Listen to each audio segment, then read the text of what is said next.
सत्यवाणी में जो प्रवचन ज्ञान दिया जा रहा है वो मानव के कर्म के ऊपर है। आज का दिन माघ मास की पूर्णिमा है 2023।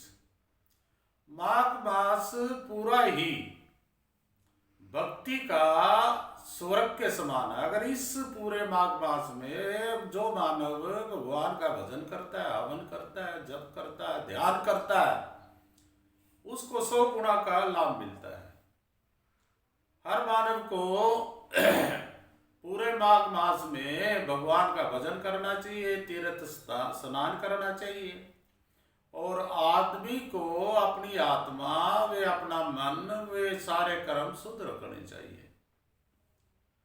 आज मैं कर्म के अधीन एक शास्त्रों से ली हुई ज्ञान की व्याख्या करता हूं। सतयुग की बात थी, बनारस में एक विद्वान तपस्वी हुए और उस तपस्वी ने बहुत तप किया। तो उसने सबसे पहले तो विष्णु जी की तपस्या की। विष्णु जी की तपस्या की। उन दिनों क्या होता था, सतयुग में बहुत जल्दी भगवान को प्राप्त कर लेते थे, भगवान को रिझा लेते थे, क्योंकि उन संत महात्माओं का जो अंतःकरण होता था वो शुद्ध होता था। और जब आदमी का अंतःकरण शुद्ध हो तो जैसे कि मतलब बिल्कुल साफ जल में ऐने की तरह मानव जब अपना मुख देख सकता है, तो इसी तरह जिस मानव का अंतःकरण शुद्ध होता है वो बहुत ही जल्दी अपने आत्मा से परमात्मा को अपनी बुद्धि के द्वारा, अपने मन के द्वारा उसको प्राप्त कर लेते हैं। तो उन्होंने सबसे पहले विष्णु भगवान की उपासना की। विष्णु भगवान प्रकट हो गए तो विष्णु भगवान से कहते हैं, हे भगवान, आप मेरी मृत्यु का कारण बताइए, मैं अपनी मृत्यु पर विजय प्राप्त करना चाहता हूं। तो विष्णु बोलते हैं, भाई देखो, जन्म और मृत्यु का लेखा जोखा मेरे पास तो है नहीं, ये तो शायद ब्रह्मा जी के पास होगा, चलो उससे पता करते हैं। अब जो तपस्वी लोग होते थे वो समाधि में तो पंचभूत का शरीर तो यहीं रह जाता था, तो उनका मन और आत्मा सूक्ष्म रूप में पूरे ब्रह्मांड में विचरण कर लेती थी और उनकी जो सूक्ष्म मन था, जो आत्मा थी, वो विष्णु के साथ ब्रह्मा जी को याद किया। तो ब्रह्मा जी को याद किया, ब्रह्मा जी भी प्रकट हो गए। तो ब्रह्मा जी भी प्रकट हो गए तो ब्रह्मा जी से कहने लगे, भाई विष्णु जी आपने क्यों याद किया मेरे को? विष्णु जी कहते हैं, मेरे भक्त ने तपस्या करके मेरे को प्रसन्न किया है। अब ये वरदान मांगने से पहले ये पूछना चाहता है, मेरी मृत्यु का कारण क्या है, ये मृत्यु पर विजय प्राप्त करना चाहता है। तो अब आप बताओ, आपने तो सृष्टि के रचयिता हो। तो ब्रह्मा जी भी कहते हैं, देखो मेरे पे ये मान ले, मतलब आदमी मानव क्या है, कर्म कांड का, कर्म का कोई भी मतलब लेखा जोखा नहीं होता। तो फिर कहने लगे, भाई विष्णु शिव के पास तो होगा, शिव तो प्रकृति को उत्पन्न करता है और संहार करता है, वो तो संपूर्ण है। तो विष्णु जी ने फिर शिव का ध्यान लगाया और शिव जी प्रकट हो गए। जब वो शिव जी प्रकट हो गए तो कहने लगे, शिव कहने लगे, मेरे को तुमने दोनों ने क्यों याद किया? तो वो दोनों कहते हैं, अभी प्रभु ऐसे ऐसे करके ये भक्त है, वरदान कुछ ले नहीं रहा, तपस्या इन्होंने करके विष्णु जी को प्रसन्न किया और बिना वरदान दिए विष्णु जी कैसे जा सकते हैं? तो ये अपनी मृत्यु का कारण पूछता है।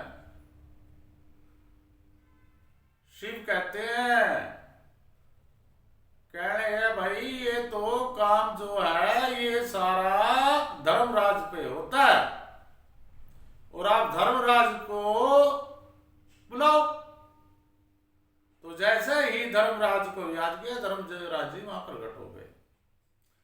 ब्रह्मा विष्णु महेश और धर्मराज और वो भगत। तो विष्णु कहता है भी मेरा भक्त है, इसका कारण बताओ मौत का। तो धर्मराज ने उसके कर्मों के हिसाब से जो लिखा हुआ था उसका लेख, वो अपना उन्होंने धर्मशास्त्र से खोल के देखा। तो धर्मशास्त्र खोल के देख के उसमें क्या लिखा हुआ था? उसमें लिखा हुआ था कि भाई जब ये मानव अपनी तपस्या से ब्रह्मा विष्णु महेश को तीनों को एक साथ इकट्ठा कर देंगे, उसी दिन इसकी मृत्यु है। तो धर्मराज ने कहा अभी ऐसे ऐसे है। तो ऐसे ऐसे है, तो जब जो लिखा हुआ था वो विष्णु जी कहने लगे भी आपका तो मृत्यु का कारण यही है, और अपने आपने अपनी मृत्यु अपने आप आपने बुला ली है, और अब ये जो पंचभूत का आपका शरीर है ये तो अब समाप्त होगा। अगर आप और कोई वरदान मांगना चाहते हो, मृत्यु का कारण का विरुद्ध वरदान मांग सकते हो, लेकिन मृत्यु पे विजय नहीं पा सकते, क्योंकि ये शरीर प्रकृति का है। तो भक्त कहता है हे भगवान,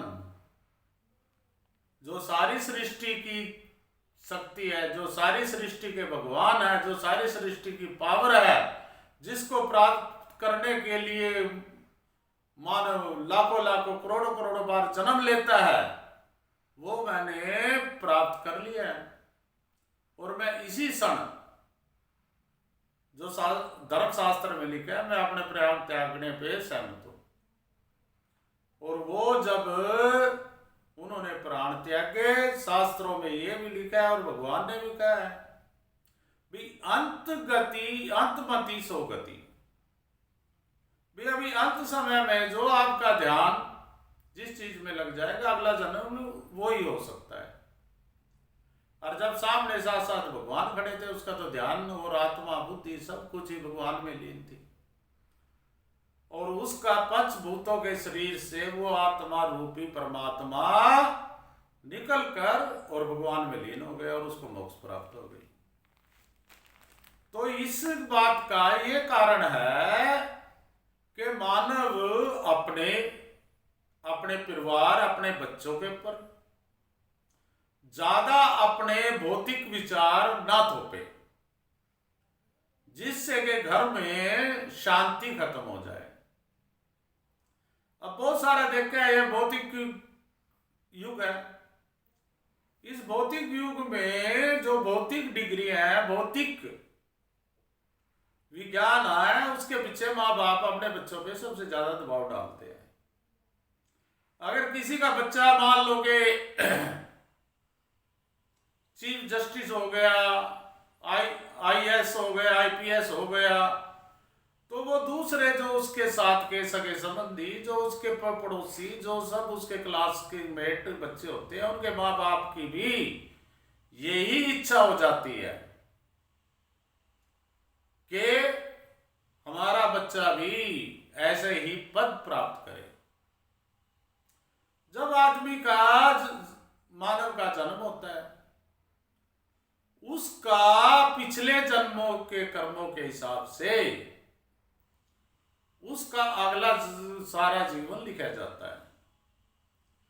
बस बदलाव होता है तो थोड़ा बहुत उसके जो साथ किए हुए कर्म है उनका। तो इसलिए कि कभी भी अपने बच्चों पे तो खास तौर पे ये दबाव नहीं डालना चाहिए अभी आपको तो ये लक्ष्य हासिल करना है। लक्ष्य समझा दो, सबकी आप अपनी क्षमता होती है, आप अपने कर्म होते हैं।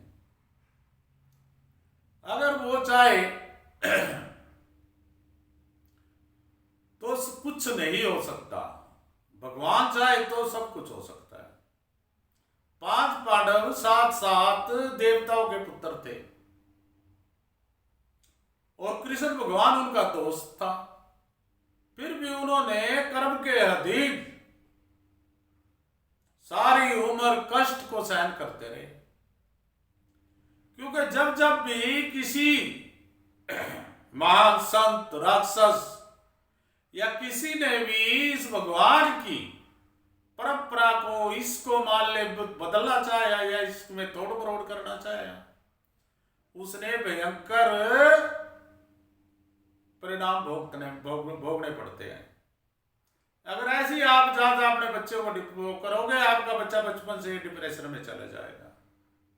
बचपन तो माँ बाप ने अपने सपनों से खो दिया उसका, मेरा बच्चा ये बनेगा, वो बनेगा, ट्यूशन जाओ, क्लास जाओ, इतने नंबर लेके आओ।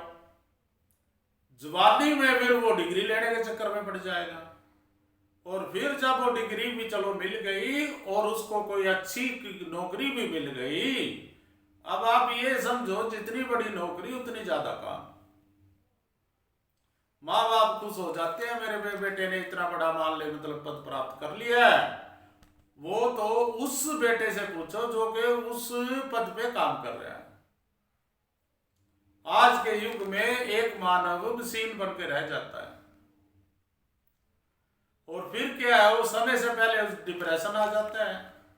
और कुछ लोग तो उस डिप्रेशन के कारण बच्चे हो या जवान हो या वृद्ध अवस्था में आत्मा हत्या भी कर लेते हैं। तो इसलिए सबसे पहले तो सभी जो आप अपने घर के मुखिया हैं या कोई संस्था चला रहे हैं, तो सबसे यही प्रार्थना है कि किसी को ज्यादा सपने ना दिखाओ। और तो दूर बहुत सारे हमने देखे हैं कि जो गुरु का अपनी गतियां चला रहे हैं, अपना प्रचार कर रहे हैं, अपने मत के हिसाब से लोगों को जोड़ रहे हैं, उनको सपना दिखा देते हैं। अभी आपको हमारी मान ले संस्था में दाखला लो और हम आपको मोक्ष प्राप्त करा देते हैं। उसमें भोले भाले बुद्धि वाले लोग फंस जाते हैं, और धीरे धीरे बेचारे 1 साल से लेके 40-40 साल तक अपने गुरु की गुलामी करते रहते हैं, और वो वहीं के वहीं खड़े रहते हैं जहां से वो शुरू हुए थे। ना उनको मोक्ष मिलता है और ना उनको ज्ञान मिलता है। सबसे बढ़िया तो यही बात है, अपने इष्ट बनाकर अपना बस सीधा राम राम का भजन करो, संकीर्तन भक्ति करो। पहले भी कई बार मतलब इस चीज का ज्ञान दिया गया कि कीर्तन भक्ति ही सबसे बड़ी है। और अपने तनाव, अपने दिमाग पे और अपने शरीर पे तनाव नहीं आने देना चाहिए। और तनाव जब ही आता है जब आदमी उम्मीद से बड़े सपने देखता है और उम्मीद से बड़ी छलांग लगाने की कोशिश करता है। तो इसलिए सुबह से शाम तक का ध्यान रखो, और सिंपल सा आप क्या जो भी इष्ट देव है सिर्फ उसके नाम का गुणगान करो, उसका स्मरण करो, और कर्म किए जा फल की इच्छा ना करो। ये हर शास्त्र में लिखा है, गीता में भगवान श्री कृष्ण ने भी उपदेश दिया है। तो जो भी मिलेगा वो तो आपके फल के हिसाब से, आपके कर्म के हिसाब से मिल ही जाएगा। चाहे आपने पढ़ाई की हो, चाहे आपने बिजनेस किया हो, चाहे आपने भक्ति की हो, जितना आपने कर्म किया है वो तो फल उसका मिल ही जाएगा। उसमें तो भगवान कभी किसी का उधार नहीं रखते, लेकिन वो कब देगा वो उसने पता है। तो इसलिए तो शांति से जियो। सबसे पहले तो जीने की कला, मतलब जीवन जीना भी एक कला है। वो कला ये है अपनी मन मौजी, यानी अपनी आत्मा सो परमात्मा में मस्त रहो और संसारी कर्म करते रहो। गृहस्थी भी करो और गृहस्थ का पालन पोषण भी करो। तो इसलिए आपने ज्यादा चिंता करने की जरूरत नहीं है। अगर आदमी ज्यादा सोचेगा तो उसको उसकी सोच के हिसाब से कुछ नहीं मिलेगा। कुछ लोग देखते हैं कि भाई देखो ये यानी कि काबिलियत तो मेरे में ज्यादा थी और ये मूर्ख सा इंसान मेरे सर के ऊपर आड़ के बैठ गया, मेरा बॉस बैठ के बन गया, या मेरे से ज्यादा नंबर लेके पढ़ाई में अव्वल हो गया।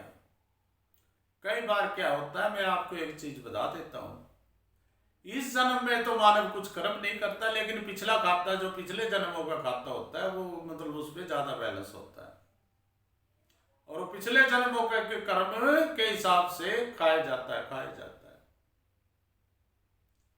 तो इस चीज पे कभी भी आपने ज्यादा दबाव नहीं डालना चाहिए। और आप अपने इर्द गिर्द देखते भी होंगे, जो उसके बॉस बने बैठे हैं उसको तो लल्लू राम को कुछ पता ही नहीं है, और जो विद्वान लोग हैं उसके मान ले पीए बने बैठे हैं, उसके मान ले असिस्टेंट बने बैठे हैं, काम सारा वो करते हैं, मेहनत वो करते हैं और श्रेय उसको मिल जाता है। तो इन चीजों के लिए अपना मन और बुद्धि को मजबूत करने के लिए पहले मानव को तैयार रहना चाहिए।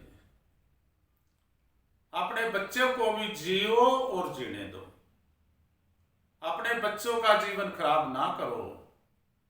इस आंधी दौड़ में आपके बच्चे अनमोल हैं, वो खुश रहना चाहिए। कम पढ़ा लिखा मानव भी अटूट संपत्ति प्राप्त कर सकता है, अटूट मानव मान सम्मान प्राप्त कर सकता है। अब हमारे प्रधानमंत्री को लीजिए, वो जो उन पे डिग्रियां हैं मतलब वो सिंपल है सारी, लेकिन जो उनका आध्यात्मिक ज्ञान है, जो उनका सामाजिक ज्ञान है, जो उनका प्रैक्टिकल ज्ञान है, उस ज्ञान के मुकाबले में सारी दुनिया में कोई भी तोड़ नहीं है। अगर उनका अपने मतलब गुणों के हिसाब से देखे तो वो दुनिया का सबसे श्रेष्ठ इंसान है। अगर डिग्री के हिसाब से देखे फिर वो एक आम आदमी की तरह, यानी कि ग्रेजुएशन होगा या मास्टर डिग्री होगी। तो इसलिए ज्यादा डिग्रियों के पीछे ना भागो। पहले भी संस्था में कहा गया है, जिसका शरीर मजबूत है, जिसका मन मजबूत है, जिसकी बुद्धि मजबूत है, वो महाबली कहलाया है। इन तीन ही चीजों पे ध्यान दो। पहला अपना भी और अपने बच्चों का भी शरीर मजबूत करो, फिर दूसरा मन मजबूत करो, और तीसरा बुद्धि मजबूत करो। बस इससे ज्यादा कोई गुण देने की जरूरत नहीं है। तो बाकी तो सब आंधी दौड़ है। इस आंधी दौड़ से बचो, सही ज्ञान दो, और अपने इष्ट का अगर सुबह से हम थोड़ा 5-10 मिनट निकल जाए ध्यान में तो ठीक है, नहीं हो तो बस चलते फिरते। अगर मान ले किसी के शिव इष्ट देव है, शिव तो संपूर्ण है, ये पहले भी कह चुके हैं और अब भी कहते हैं। शिव ही किससे उत्पन्न होता है, यह ब्रह्मांड और शिव में समा जाता है, और शिवलिंग के अंदर ही एक ब्रह्मांड है। और उसके बाद विष्णु, फिर राम, फिर कृष्ण, फिर अन्य अवतार। ऐसी यदि शक्ति उत्पन्न होती है, जब सृष्टि की रचना करनी पड़ती है तो प्रकृति रूप अपना रूप दिखाना पड़ता है। पंच तत्व है, ये सारे शिव के रूप हैं। पंच तत्व से ही सारा ब्रह्मांड बनता है, और पंच तत्व के प्रयोग से ही विज्ञान बनता है। तो इसलिए ज्यादा वहम में नहीं पड़ना चाहिए। अगर किसी के मान ले मतलब इष्ट देव शिव है तो उसने चलते फिरते उल्टे बैठते सिर्फ गुणगान करता रहना चाहिए। ओम नमः शिवाय। विष्णु है तो ओम हरि ओम। राम है तो हरे राम, हरे राम, राम राम, हरे हरे। अगर किसी के कृष्ण है तो हरे कृष्णा, हरे कृष्णा, कृष्णा कृष्णा, हरे हरे। आदिशक्ति है तो ओम आदिशक्ति नमः। ऐसा ही भजन करो, 5-7 मिनट घर में हो सके घर में करो, यानी चलते फिरते करो, और ये सपने देखना छोड़ दो भाई मैं मोक्ष भी प्राप्त कर लूंगा इस मानव जीवन में और सारी दुनिया के सुख भी। और आज के विचारों को यही विराम देते हैं। और ये जो विचार है ये सत शास्त्र मत है, वेद मत है। ये वेदों से ज्ञान उत्पन्न हुआ सत्य है, मत नहीं है। मत तो किसी मानव द्वारा चलाया हुआ मतलब सोच होती है। ये तो सत्य है, सनातन है। ओम शांति शांति।